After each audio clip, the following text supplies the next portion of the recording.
क्या हुआ ब्रो, इतनी परेशान क्यों बैठी है? यार सब करके देख ले यार, वेट कम नहीं हो रहा। इतनी महंगी डाइटिशियन से डाइट प्लान लिया था, 4 हफ्ते फॉलो भी किया, 2-4 किलो कम भी हुआ था। 10 दिन बाद दोबारा से बढ़ गया जब डाइट छोड़ी। तो तुझे नहीं लगता जो डाइट तूने ली थी उस डाइटिशियन से वो सही नहीं थी तेरे लिए? अगर इतनी सही होती तो तेरा दोबारा से वेट गेन ना होता। हाँ यार, अब इतने पैसे भी नहीं है मेरे पास कि दोबारा से रिन्यू कर लूं प्लान। ऊपर से पता नहीं क्या फैंसी आइटम खानी पड़ रही थी भाई उसकी डाइट में। अच्छा, फिर तू ही बता ना मैं क्या करूं। अब करी ना समझदारी वाली बात। चल समझाती हूँ। आपको वेट लॉस करने के लिए ना एक्सपेंसिव डाइट प्लान्स लेने की जरूरत नहीं है। Fancy food, detox drink, extreme dieting, ना ना ना। आप घर बैठे अपना डाइट प्लान खुद ही बना सकते हो और अपना वेट लॉस भी कर सकते हो और उसे सस्टेन भी कर सकते हो, जो कि लाइफ लॉन्ग आपका चले। वरना आप भी उन्हीं लोगों की तरह कहोगे, पड़ोस वाली डाइटिशियन से डाइट प्लान लिया था, हफ्ता 10 दिन फॉलो करा, तब तक तो वेट कम हो रहा था, बंद करने के बाद उतना ही बढ़ गया। इस वीडियो में मैं आपको कोई डाइट प्लान नहीं देने वाली, बल्कि मैं आपको बताऊंगी कि डाइट के बारे में सोचना कैसे है और अपनी लाइफस्टाइल के हिसाब से फॉलो कैसे करना है, ताकि आप अपना डाइट प्लान खुद ही बना सको। जब तक आपको समझ नहीं आएगा ना कि वेट लॉस काम कैसे करता है, तब तक कोई डाइट चार्ट लॉन्ग टर्म आपको काम नहीं करेगा।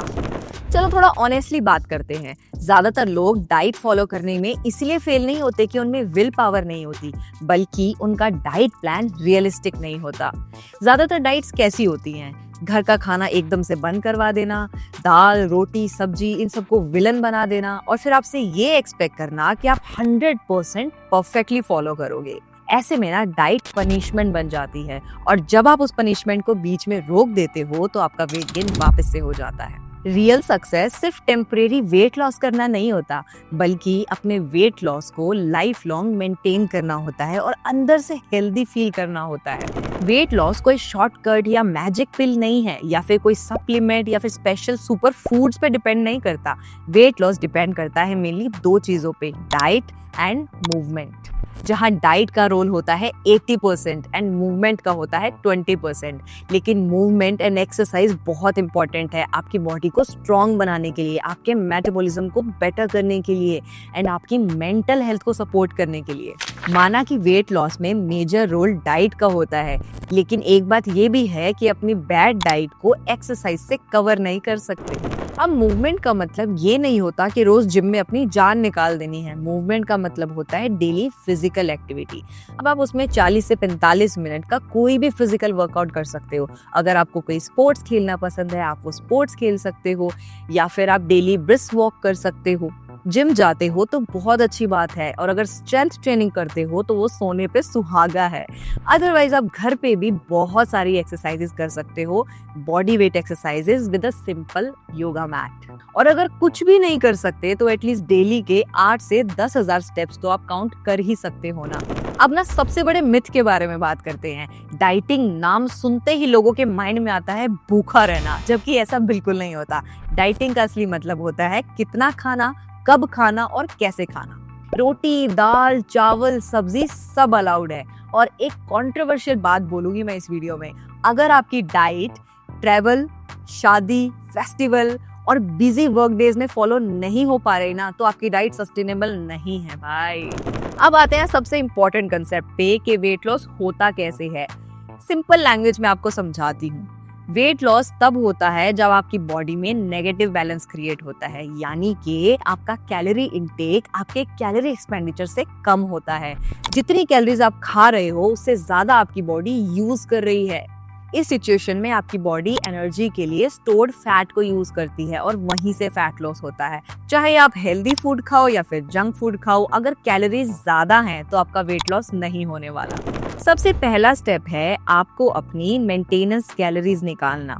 गूगल पे सिंपली कैलोरी कैलकुलेटर सर्च करो, बेसिक डिटेल्स डालो जैसे कि age, gender, your height, weight and activity level, and अपनी मेंटेनेंस कैलोरीज निकालो। वेट लॉस के लिए मेंटेनेंस कैलोरीज से सिर्फ 200 से 300 कैलोरीज कम खाना खाना है। ज्यादा कम खाओगे तो वीकनेस आएगी, क्रेविंग्स बढ़ेगी और बिंज ईटिंग हो जाएगी। इसीलिए small deficit is equal to sustainable fat loss. Second step है अपनी प्रोटीन रिक्वायरमेंट निकालना। प्रोटीन ना वेट लॉस का बैकबोन है, हमें ज्यादा देर तक फुल रखता है, हमारे वेट लॉस के दौरान मसल लॉस से बचाता है। प्रोटीन कैलकुलेट करने का ना सिंपल फॉर्मूला है 0.8 टू 1.2 ग्राम प्रोटीन पर केजी बॉडी वेट। एग्जाम्पल देके समझाती हूँ। अगर कोई वुमेन 60 केजीज की है तो उसका प्रोटीन रिक्वायरमेंट होगा मिनिमम 48 ग्राम्स और अपर रेंज अराउंड 72 ग्राम्स। प्रोटीन कोई एक सिंगल मील नहीं है, प्रोटीन को हमें हमारी हर मील के अंदर थोड़ा थोड़ा इंक्लूड करना है। इससे ना आप लंबे टाइम तक सेटिस्फाई फील करते हो, आपको एक्स्ट्रा कुछ खाने की क्रेविंग्स नहीं होती है। स्टेप 3 है प्रोटीन, फैट और कार्ब्स की रेशियो निकालना। देखो, सिर्फ कैलोरीज कैलकुलेट करना इंपॉर्टेंट नहीं है, ये भी इंपॉर्टेंट है कि कितनी कैलोरीज कौन से मैक्रोन्यूट्रिएंट से आ रही है। वेट लॉस के लिए एक प्रैक्टिकल मैक्रो रेशियो होता है। Protein 25 to 30%, carbohydrates 40 to 50% and fats 20 to 25%। Protein ज्यादा होने से पेट भरा रहता है, मसल प्रोटेक्टेड होता है और डाइट फॉलो करना इजी होता है। कार्ब्स मॉडरेट होने से बॉडी को एनर्जी मिलती रहती है, वीकनेस नहीं होती एंड डेली रूटीन स्मूथली चलता है। और फैट्स ना बुरे नहीं होते, फैट्स हमारे हार्मोन फंक्शंस के लिए बहुत ज्यादा जरूरी होते हैं, बस उन्हें हमें एक मेजर्ड क्वांटिटी में खाना होता है क्योंकि वो कैलोरी डेंस होते हैं। तो ये जो प्रोटीन, कार्ब्स और फैट का रेशियो है ना, ये बैलेंस करना वेट लॉस के दौरान बहुत जरूरी होता है। अब आते हैं स्टेप 4 पे, मुद्दे की बात पे कि अपना डाइट प्लान कैसे बनाया जाए। आपको अपनी टारगेट कैलोरीज क्लियर हो गई हैं, आपको प्रोटीन रिक्वायरमेंट का पता है और आपको मैक्रो रेशियोज का भी पता है, तो अब आप अपना डाइट प्लान इजीली बना सकते हो। आप चैट जीपीटी की हेल्प भी ले सकते हो। आपको एक सिंपल प्रॉम्प्ट डालना है, चैट जीपीटी मुझे 7 डेज का Indian weight loss diet plan बना के दो। मेरी डेली टारगेट कैलोरीज है 1600, मेरा डेली प्रोटीन टारगेट है 65 ग्राम्स एंड मैक्रो रेशियो होनी चाहिए प्रोटीन की 30%, कार्ब्स की 45% एंड फैट की 25%। डाइट इंडियन घर का खाना बेस्ड हो, सिंपल हो, शुगर कम हो, ऑयल लिमिटेड हो और लॉन्ग टर्म फॉलो भी की जा सकती हो। जितनी क्लियर इन्फॉर्मेशन आप दोगे ना, उतना रियलिस्टिक प्लान बनेगा। डाइट को पनिशमेंट नहीं बनाना है, उसे अपनी लाइफ का पार्ट बनाना है। हमें कंसिस्टेंसी चाहिए कोई भी रिजल्ट लाने के लिए लाइफ में। कुछ दिन परफेक्ट नहीं होंगे, प्रॉब्लम्स होंगी एंड इट्स कंप्लीटली फाइन। अपना डाइट प्लान समझो, कैलोरीज को एडजस्ट करो एंड फॉलो करो। वेट लॉस ना कॉम्प्लिकेटेड नहीं होता, बस सस्टेनेबल होना चाहिए जिसे आप लाइफ लॉन्ग फॉलो कर सको। फैंसी डाइट के पीछे मत पड़ो। अगर आपको मेरी वीडियो हेल्पफुल लगी तो लाइक, शेयर एंड कमेंट जरूर करना। और हाँ, अगर कोई डिफिकल्टी आ रही है आपको डाइट प्लान बनाने में तो मुझे नीचे कमेंट सेक्शन में आप जरूर बताना, मैं आपको हेल्प करूंगी, जरूर रिप्लाई करूंगी। All the best.